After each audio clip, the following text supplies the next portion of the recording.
Il en fut ainsi entre Rome et Carthage dans l'Antiquité. Entre ces deux empires, il y avait une lutte acharnée pour la suprématie en Méditerranée. 3 guerres les opposèrent sur près de 100 ans.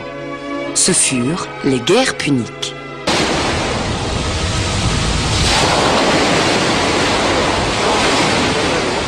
La première guerre punique avait été donc à l'avantage de Rome, et elle avait duré 23 ans, et elle avait eu pour conséquence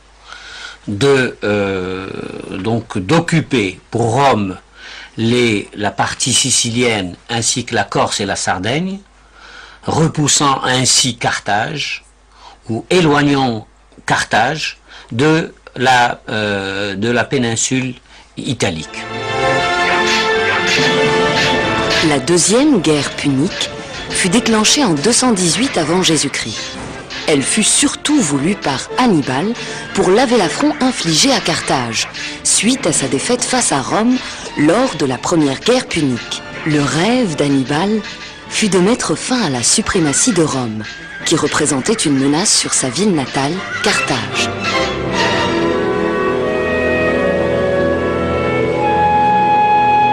La deuxième guerre punique va évidemment avoir pour théâtre la péninsule ibérique. Rome, en tant que puissance montante en Méditerranée, va vouloir chasser les Carthaginois de la péninsule ibérique.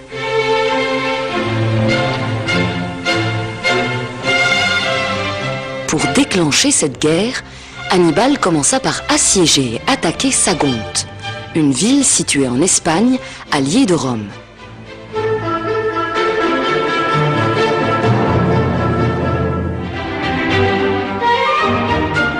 Par la suite, Hannibal se replia à Carthagène, où il reconstitua et consolida son armée. De là, il traversa les Pyrénées et les Alpes et porta la guerre en Italie. En Italie, Hannibal remporta de grandes victoires pendant plusieurs années. Il envisagea même d'assiéger Rome. Mais les Romains contre-attaquèrent et lui firent subir de grosses pertes.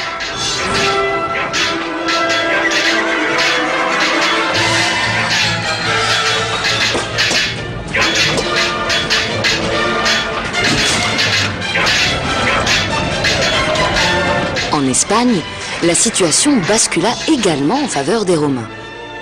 En 206 avant Jésus-Christ, le général romain Scipion chassa d'Espagne le général carthaginois Hasdrubal et son armée.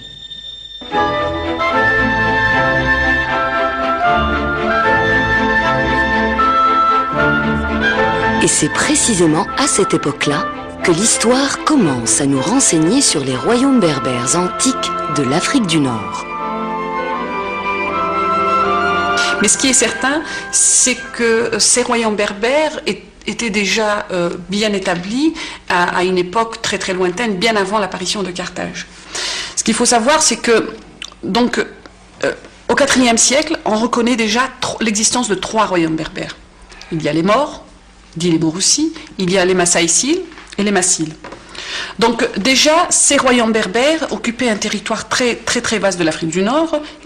Donc ces 3 royaumes berbères, leur territoire s'étalait des rivages de l'Atlantique, donc le Maroc, à l'ouest, jusqu'aux frontières de l'État carthaginois à l'est. Le premier royaume, celui des Maures, occupait approximativement le territoire du Maroc actuel jusqu'à la Moulouya à l'est. Le second royaume comprenait un territoire qui s'étalait approximativement sur l'est algérien et une partie de l'ouest tunisien. Il portait le nom de la tribu prédominante, les Massiles.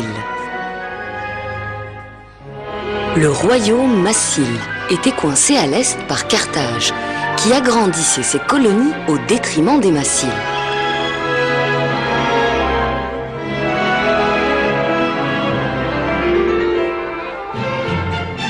À l'ouest, son puissant rival Syphax ne cessait de le harceler et de grignoter de ses territoires et de finir plus tard par s'en emparer.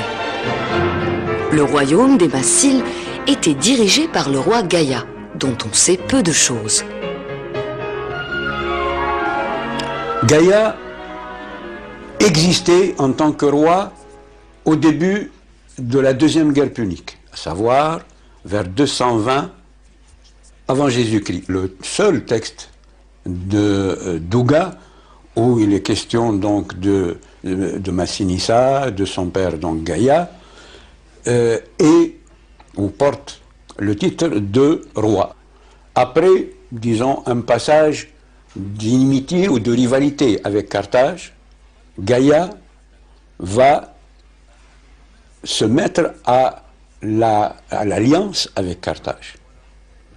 Pourquoi? Parce que Syphax, excusez le terme, l'embête quelque part, et donc il avait besoin, si vous voulez, d'avoir les coups des franches à l'est pour pouvoir éventuellement faire face à l'expansionnisme de Syphax. Et donc, à partir de 213, 212 avant Jésus-Christ, voilà Gaïa qui devient l'allié de Carthage, et Carthage cherche à l'attirer dans la mesure où Carthage est en guerre avec Rome, en Espagne. Elle avait besoin de renforts, et donc les armées ou des troupes de Gaïa vont servir d'appoint à Carthage, en Espagne, pour faire la guerre, pour guerroyer avec les Romains. Et c'est dans ce cadre que le fils de Gaïa sera à la tête de ce corps expéditionnaire. On peut bien parler d'un corps expéditionnaire massile numide en Espagne, faisant la guerre aux Romains. Le royaume Massaécile s'étendait de la Moulouya jusqu'aux alentours de Cirta. C'était un vaste royaume très peuplé et très riche. Il était dirigé par un grand roi, Syphax. Tite-Live nous dit qu'il a été le roi le plus puissant de l'Afrique du Nord.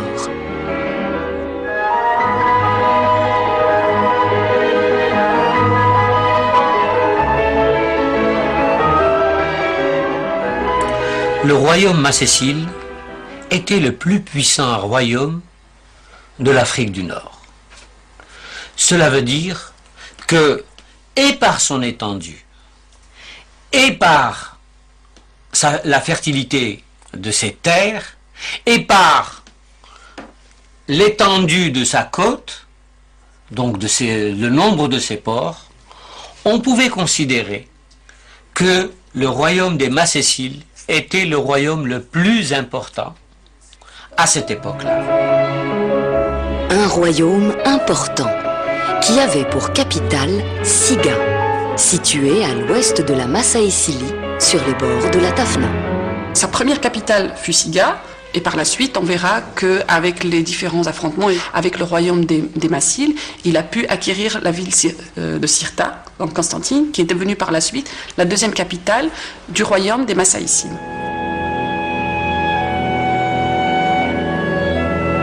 Siga occupait une position stratégique par rapport à la mer et à l'Espagne.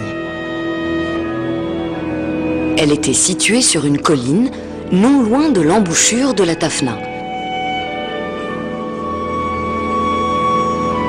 Un avantage important s'offrait à la ville de Siga pour la navigation antique. C'est sa proximité avec l'Espagne.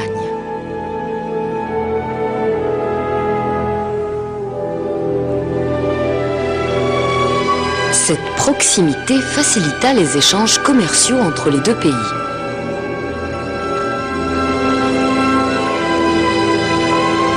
Les produits exportés vers le sud de l'Espagne étaient le blé, le vin et l'huile d'olive pour l'essentiel.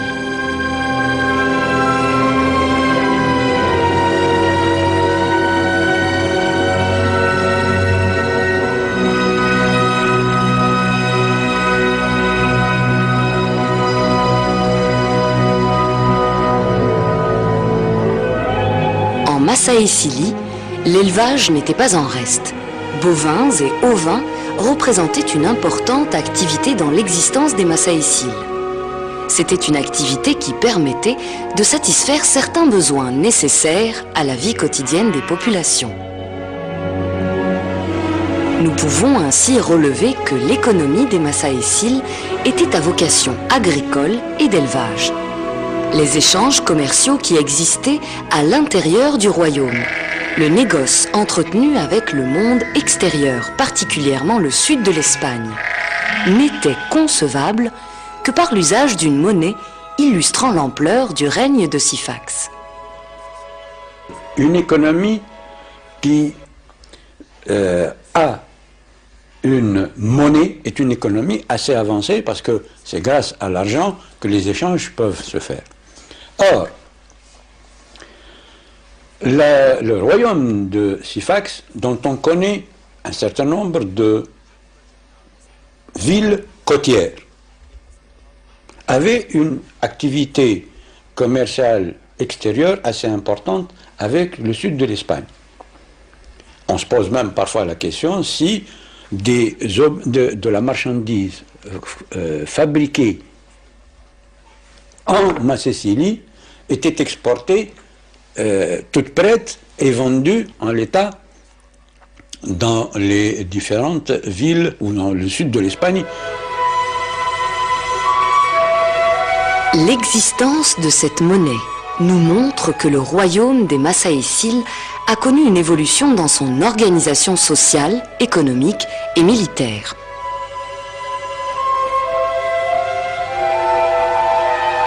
Elle montre également l'ouverture de ce royaume au commerce méditerranéen, grâce à ses nombreuses villes côtières dans lesquelles Carthaginois, Ibères ou Romains venaient échanger leurs produits. Et nous savons qu'il y avait deux séries de monnaies. Une première série où on montre un roi avec une lance et une baguette, assis, accru sur son cheval, et qui a les cheveux à ras avec une barbe pointue. Puis, nous avons affaire à une deuxième série de monnaies où on voit ce roi avec une barbe ronde, avec un diadème qui ceint son front, sa tête. Tout cela montre l'importance et la grandeur de Syphax, qui joua un rôle déterminant durant la Seconde Guerre punique et influa sur le destin de Carthage. Syphax représentait une force économique et surtout militaire dans ce bassin occidental de la Méditerranée. C'est pour cela qu'il fut sollicité dans le conflit qui opposait Rome à Carthage durant cette Seconde Guerre punique. À l'époque de la guerre punique, la deuxième guerre punique, on pense qu'il est déjà assez vieux. Et si nous savons que la première guerre punique se termine en moins de 241, on peut supposer facilement qu'il était présent lors de cette guerre punique, mais que le royaume, son royaume, n'était pas impliqué dans cette guerre, encore que on peut supposer que des contingents macéciles aient participé à des batailles dans le sud de l'Italie pour le compte des Carthaginois. La deuxième guerre punique eut pour théâtre à la fois l'Italie et l'Espagne et connut son dénouement en Afrique avec la bataille de Zama. Qui de Rome ou de Carthage sera vainqueur? C'est à partir de 206 avant Jésus-Christ que commença à se dessiner l'issue du conflit. Carthage a perdu toutes ses possessions, que ce soit d'ailleurs en Sicile ou en Espagne. Donc Carthage, il lui reste son territoire africain. Rome est en train de prendre de l'élan, donc d'aller vers l'avant. Scipion, qui voulut maintenir son élan et consolider ses succès militaires, décida de porter la guerre en Afrique.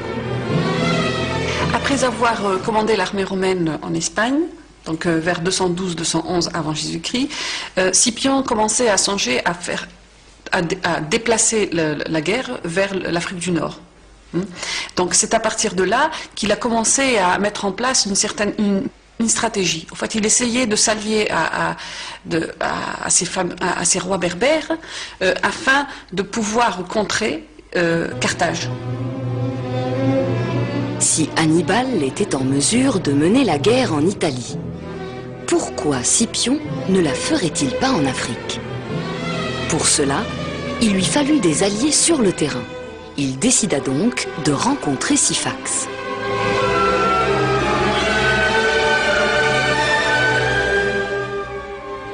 Syphax, lui, est en train de regarder les choses, donc de suivre le développement, et il s'adapte à cette nouvelle situation où il y a pratiquement un renversement de la situation diplomatique mondiale. Et c'est ainsi que Scipion prit le risque, malgré les dangers, de quitter l'Espagne et d'accoster sur les rives sud de la Méditerranée à Siga, capitale de Syphax. Le hasard voulut qu'Hasdrubal, le général carthaginois, arriva presque au même moment que Scipion. Nous sommes en 206 avant Jésus-Christ. On sait que les Romains qui veulent en découdre une fois pour toutes avec les Carthaginois feront tout. On sait que les Carthaginois feront tout aussi, mais les uns et les autres ont besoin d'alliances sur le terrain. Or, évidemment, Tite-Live ou Polybe, que disent-ils? Ils disent que c'est Scipion qui cherche à rencontrer Syphax, Hasdrubal qui cherche à rencontrer Syphax, de retour d'Italie, Syphax qui veut devenir un partenaire. Pourquoi est-ce que ce ne serait pas lui qui aurait été à la tête de l'initiative de provoquer une sorte de conférence à Troie?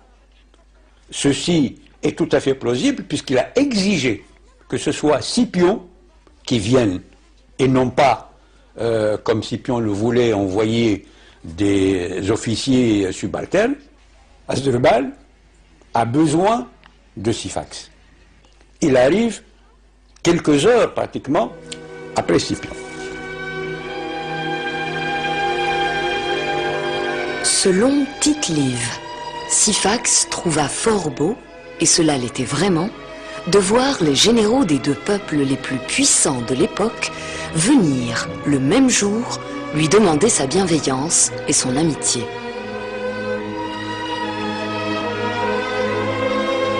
Syphax leur offrit l'hospitalité selon les règles et les coutumes du peuple berbère. Et puisque le hasard a voulu réunir les deux généraux sous le même toit, Syphax tenta de les amener à un entretien en vue de mettre fin à leur conflit.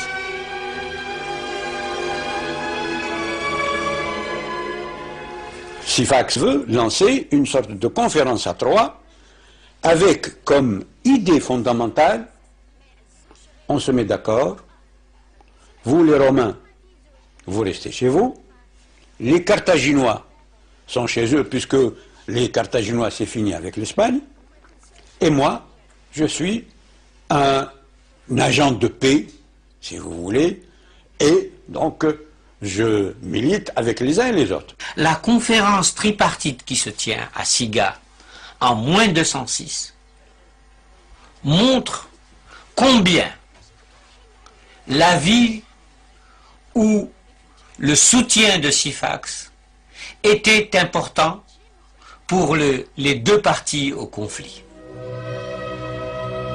Scipion refusa cette conférence de paix à Troie, n'étant pas mandaté par le Sénat pour discuter des affaires de l'État. Par contre, Scipion ne trouva aucune objection à se mettre à la même table qu'Hasdrubal. Un dîner offert par le roi réunit Scipion et Hasdrubal, qui prirent place sur le même lit. Le succès diplomatique de Syphax fut immense. Les deux grandes puissances en Méditerranée étaient à Siga.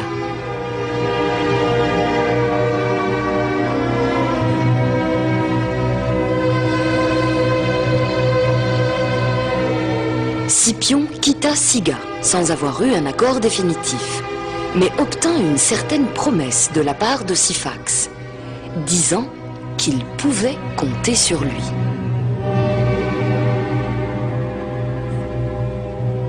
Après cette rencontre, Hasdrubal sort très méfiant. Va voir les Carthaginois et leur fait un discours. C'est un discours qui est repris par l'auteur ancien, Tite-Live, et dans lequel il dit « Carthaginois devaient moins rechercher comment ils avaient perdu l'Espagne, mais plutôt se demander comment garder l'Afrique. » De retour en Espagne, Scipion chercha à rencontrer Massinissa, qui s'y trouvait déjà depuis quelques années à la tête d'une armée numide. Scipion connaissait la réputation de la cavalerie numide, et les exploits de Massinissa étaient parvenus jusqu'à lui.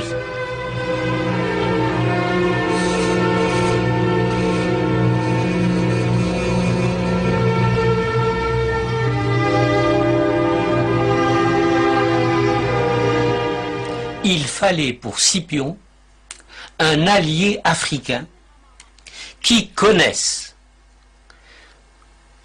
très bien le terrain, qui puisse approvisionner les troupes romaines et qui puisse être d'une aide essentielle pour l'issue de la bataille.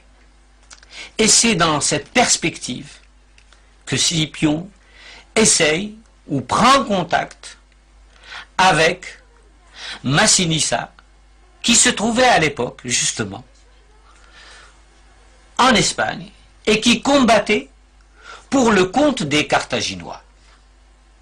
Scipion le fait approcher et lui promet de l'aider pour le royaume des Massiles, sachant que Massinissa, étant ambitieux, voulait monter sur le trône de ses aïeux. Et c'est comme cela qu'il scelle un pacte d'alliance secret avec le roi Massile, ou le futur roi Massile. Et c'est comme cela, si l'on veut, que Scipion s'assure d'un apport militaire certain, car la cavalerie massile était connue et elle avait remporté des victoires en Espagne. Le traité d'alliance conclu entre Massinissa et Scipion suscita de l'inquiétude chez Hasdrubal et le Sénat carthaginois, qui décidèrent de réagir. Cette inquiétude fut fondée, d'autant que Massinissa décida de rentrer en Massilie, afin de faire valoir ses droits au trône suite à la mort de son père Gaïa vers 206 avant Jésus-Christ.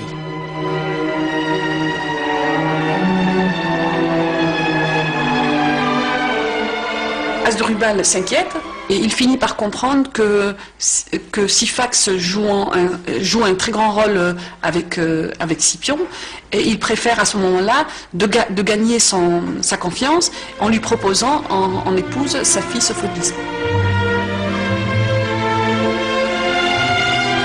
Pour sceller cette alliance de Syphax avec Carthage, elle a été mariée à Syphax. Syphax ne devait pas être dans son premier âge, mais elle, semble-t-il, n'avait pas atteint encore les 20 ans. Elle devait être beaucoup plus jeune, mais ça n'étonne pas. Jusqu'à il n'y a pas longtemps, on pouvait marier les filles à 13 ans, donc il n'y a pas de raison pour que la Sophonisbe n'ait pas donc subi la même situation. Sophonisbe, fille du général en chef Hasdrubal, avait bien des qualités. Elle était musicienne et jouissait d'une grande instruction. À l'origine, selon Appien, Sophonisbe aurait été promise à Massinissa, car les deux familles étaient très proches l'une de l'autre. Charles Saumagne dit « Si les Carthaginois n'avaient pas commis une lourde erreur de diplomatie matrimoniale, Massinissa aurait soutenu Carthage contre les Romains, et l'appui de son bras et de son génie aurait peut-être fait dévier le cours de l'histoire. »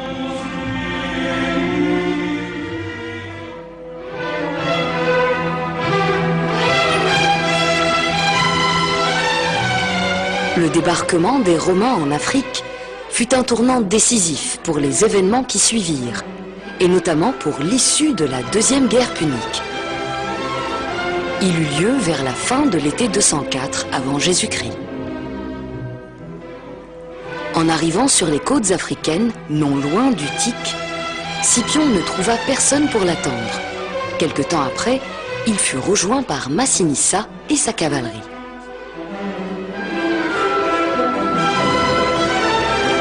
Et de nouveau, Syphax, espérant toujours jouer ce rôle j'allais dire, de champion de la paix, en Afrique donc, au Maghreb ou en Afrique du Nord, comme l'on veut, propose de discuter avec les uns et les autres en leur proposant le plan suivant: faisons la paix, vous, Romains, rentrez chez vous, Carthaginois, restez chez vous, et nous, vous nous restez chez nous. Donc, voilà la politique de Syphax au lendemain du débarquement de Scipion. C'est encore courir derrière ce projet de vouloir s'imposer en tant que acteur actif de la diplomatie dans cette partie du monde, et non point un simple appui ou un simple supplétif pour les uns ou pour les autres. Évidemment, Scipion écoute, mais Scipion est quelqu'un qui a un compte à régler avec les Carthaginois.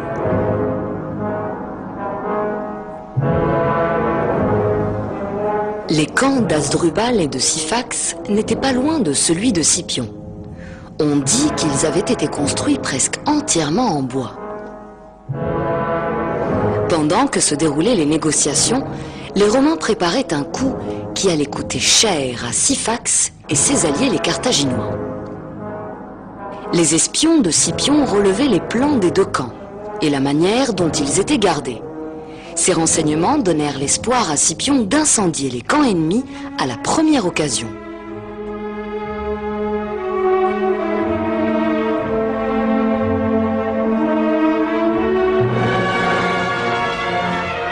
Au moment venu, l'armée romaine envahit les camps de Syphax et d'Hasdrubal, presque en même temps pour y mettre le feu.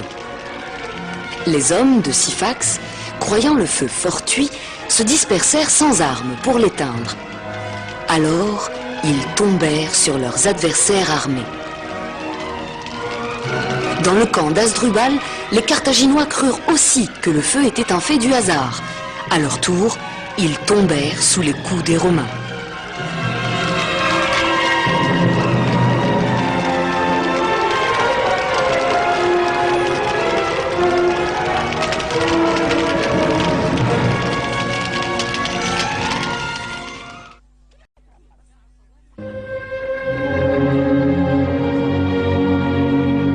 Selon Tite-Live, près de 40 000 hommes furent massacrés ou dévorés par les flammes.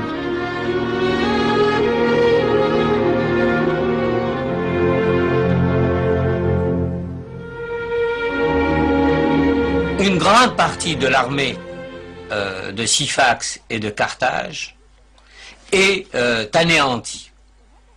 Syphax, dans un premier temps, essaye de retourner chez lui à Siga. Mais les Carthaginois l'en dissuadent en lui disant que ils ont reçu des renforts ibères et macédoniens qui vont permettre de renforcer cette armée. D'un autre côté, Syphax savait que c'était à la suite d'un incendie, non d'un combat loyal, qu'il avait subi un tel désastre. Seul était vaincu à la guerre celui qui était battu par les armes, disait-il.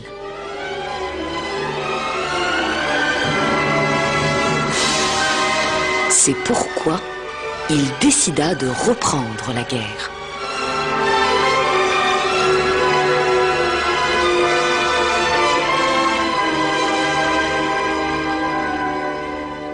Et c'est comme cela que, de nouveau, Syphax revient et s'engage dans cette fameuse bataille de Zama, qui a lieu un 19 octobre 202, moins 202 avant l'ère chrétienne, où, malgré la présence d'Hannibal, et malgré la présence donc de 800 éléphants, il est défait, et évidemment, il est fait prisonnier et emmené à Rome, où il va mourir traité comme un roi, parce que il avait été tout de même un grand négociateur et il était à la tête d'un puissant royaume.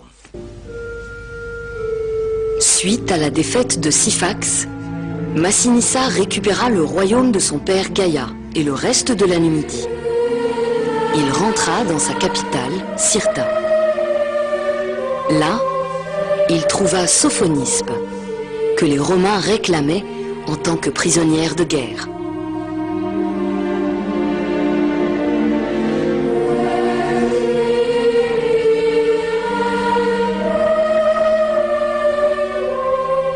Pour lui épargner le supplice et l'humiliation que lui réservait Scipion, Massinissa lui offrit une coupe de poison.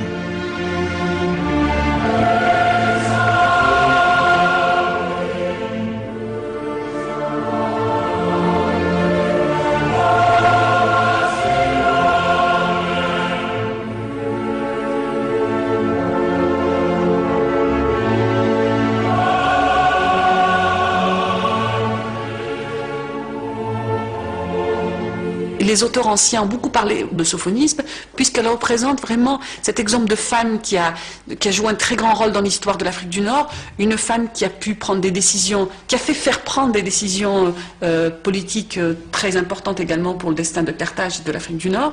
Elle rentre dans la lignée des femmes importantes de l'Afrique du Nord, avec Didon, la Kahina.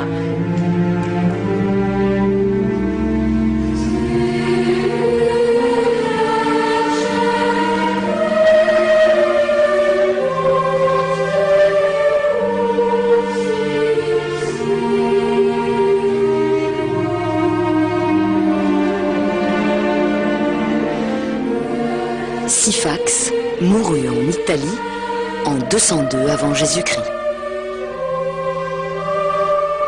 Syphax est un grand personnage qui a joué un très grand rôle dans l'histoire de l'Afrique du Nord durant le troisième, on va dire le IIIe siècle. C'est un personnage qui a certainement laissé beaucoup de vestiges, qu'ils soient des vestiges écrits ou des vestiges archéologiques, qu'il faut savoir chercher afin de pouvoir donner la place qu'il faut à un personnage éminent et incontournable. On peut classer Syphax dans la lignée des grands Agélides. Bien sûr, nous ne le savons pas. Nous savons très peu de choses sur sa vie et nous savons très peu de choses sur ce qu'il a fait, mais il est évident qu'il a organisé un État, qu'il a travaillé pour que son royaume soit un royaume indépendant. Aussi, on peut dire que par son sacrifice, Syphax a montré la voie par la suite à la résistance à Rome, et on peut le situer parmi les dignes fils de l'Afrique.